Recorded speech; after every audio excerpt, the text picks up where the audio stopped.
Child, messy and unorganized. So one constant irritating and tiring problem that parents face is lack of orderliness in their child. So when I say lack of orderliness, as parents share with me, I include things like being disorganized, messy, dirty, unsystematic, everything included.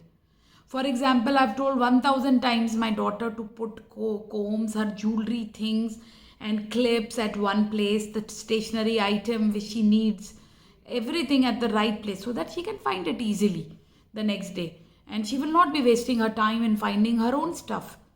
Because our wardrobe, at times I've clicked picture also, it looks like sometimes pile of garbage. But there is no interest in organizing it, and they are so comfortable living in that.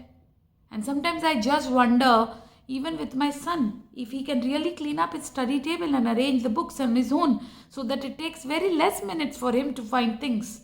And sometimes they can help me also with the household stuff, folding clothes or putting the shoes properly in the rack and just organizing the house.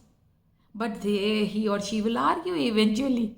And every time when you go to them, they are actually with their mobile or something they are doing, and they are just not interested in listening to you most of the times when you tell them some work. So how will they live on their own? This is what my question is. If they are distressed now, despite being with so much help given to them. So what should a parent do to answer the two questions which are coming again and again? So we need to get more ways of training. So that is one. Second, you can change your own thinking and reduce your obsession of orderliness. Second one doesn't sound good, does it? Then what's the exact? So that is what I am talking to you right now. Stay till the end. Where is this preference coming from? Why do I dislike chaos? And were we born with orderliness? Or is it orderliness is there in our trait as a parent? So some people are born with a natural inclination towards orderliness than others.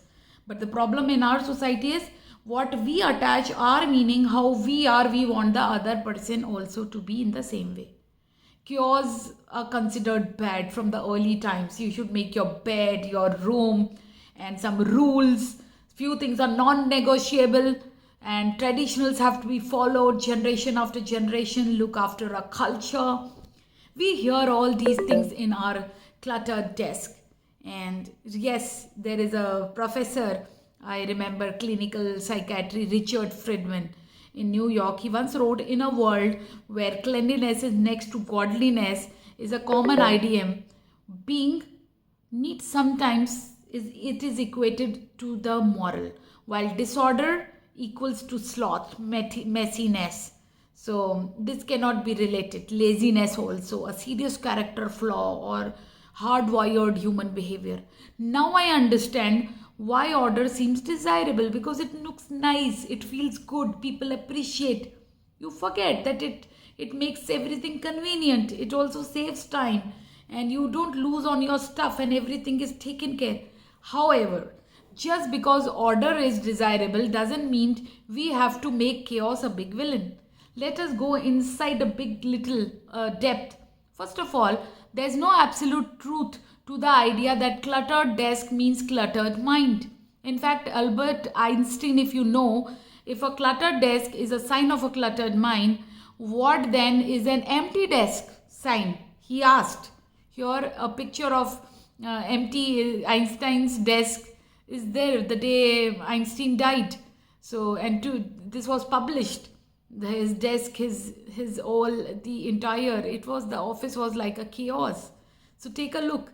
Other than these people, who are famous, who are being disorganized includes Mark Zuckerberg, yes, actor Robert Pattinson, Megan Fox. These are few names I just remembered. And there are so many scientists and researchers in Stanford, if you will see that these are organized people, and they are addicted to insight. This is a compelled behavior in them.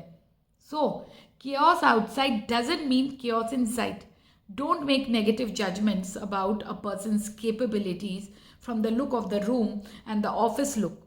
Second, in fact, there is a benefit of mess around you. Psychologist, there was a psychologist, Catherine is the name. She did an experiment, and she did with messy environments, that this adds to creativity. She said disorderly environments seem to inspire breaking free of tradition, and it produce fresh freedom insights.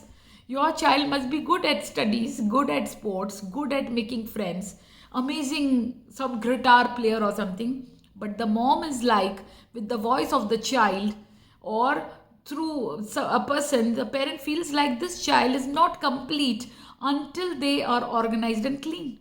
So there is an author of one book, Messi, said in one interview, I found that highly successful people who are top of their profession and tremendously productive people, great professionals, carry a lot of guilt about the mess in their life.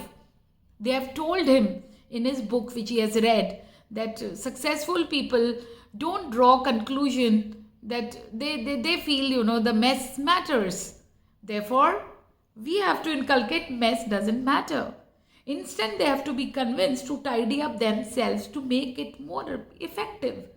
And look at the culture which is giving to us to be most productive, super successful people who are guilty because they are messy. What are they doing? We need to change the perspective about chaos. Yes. And one of the scientists, again, physicist, he had explained that the hard truth is that the universe itself is a dead set against a long-term chaos, and the universe loves chaos. This means chaos is an integral part of the universe, and also we can learn to accept it. And a normal like the universe, like a say that this is based on law of thermodynamics, which I want to bring science here, which says nature is constantly degenerating towards more and more disorder. And yet, when a child creates some disorder in the house, you start worrying. Am I raising an animal? When the reality is we are animals. We are 99% our DNA with chimpanzees. Have you seen any chimpanzee beating their baby chimpanzee because the little kid threw the banana peel out of the floor or out of the tree instead of throwing it at a proper place? They live happily in these chaos. So if you remind yourself that nature of universe and the nature of animal life, you will develop more tolerance for disorder. And I can argue you can even find some beauty in it. Like the chaos in the house is like an art which embodies the principle of life and cosmos. It's a matter of perspective. You have to be trained to find beauty. In order you can train yourself to find beauty in some chaos. So why interfere in your child's way of being? Like I say before, orderliness is a personality trait which is randomly distributed in population. It is a spectrum. Some are overall more orderly, some are less naturally. Each of us is more organized in one area of life and chaotic in some area of life. Let your child live that way. In fact, has been a research that when you forcefully make someone organized or disorganized, you hurt their productivity. And in experiments, employees were found to be more productive when they had their control on their environment. So by forcing your child to organize their study table, or you could have been hurting their productivity. And for their orderliness, let me tell you, in urban environments, children don't get sick that in the rural, because they didn't take shower 3 times and they didn't clean their school bags, because the environment in the rural place has made their immunity strong. In extremely clean environment, the body gets a chance, doesn't get a chance to fight to the germs, or the immune system isn't standard. So don't get obsessed about the cleanliness. And as moms and homemakers, moms are main parents and housewives, and whichever term your identity, you feel this is a very important job to run the house. Yes, I realize it. If you want to make it a team play, Let them be enrolled in the activity, because if the house is messed up and dirty, would you have to work? Would you be satisfied? I know it is no.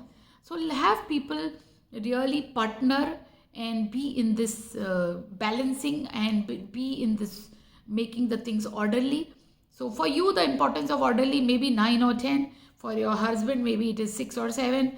And for kids, might be it is 3 or 4. These are huge gaps between moms in ideal scenarios and children in ideal scenarios. And this brings a conflict and they cannot exist together.